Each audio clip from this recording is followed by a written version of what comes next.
The ice cream bell rang for the first time on a Tuesday evening, just as the sun dipped below the rooftops. It wasn't the cheerful jingle I remembered from childhood. This one was slow, uneven, like someone tapping metal against bone. I looked out the window and saw an ice cream cart parked in the middle of the street, its paint faded and peeling. Standing beside it was a woman. She didn't move. She didn't push the cart. She didn't call out. She just stood there, smiling. Her face was wrong. Too pale. Too tight. Her mouth stretched wider than it should, as if her skin was being pulled from the inside. Her eyes were huge and unblinking, locked on my house. I stepped back from the window, my heart pounding, telling myself it was just someone in a mask. But the bell rang again. The next day, people started talking. A neighbor said her son heard the bell outside his bedroom window at midnight.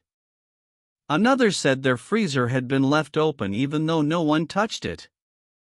No one saw her move, yet every evening at exactly 6:17 p.m., the cart appeared in a different spot on the street. Always facing a house with children. On the third night, the bell stopped in front of mine. I hid behind the curtain, barely breathing. Her head slowly tilted upward, as if she could feel my eyes on her. The smile widened. The bell rang once more, louder this time, echoing inside my skull. Then she lifted the lid of the cart. Inside wasn't ice cream. It was dark. Too dark. And something inside moved. That night, I dreamed of bells ringing from inside my chest. When I woke up, my freezer was humming loudly. I hadn't touched it.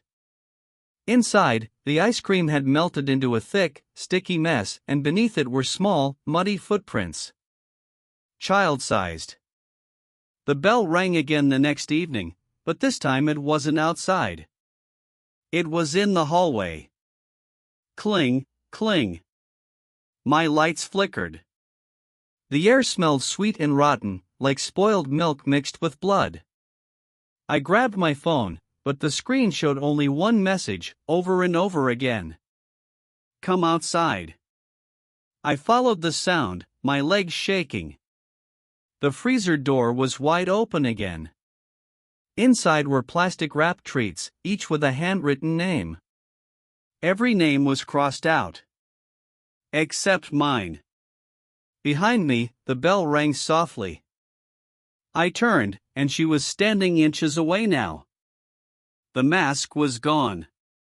Her skin was cracked and peeling, her mouth split far too wide, stretching down her chin.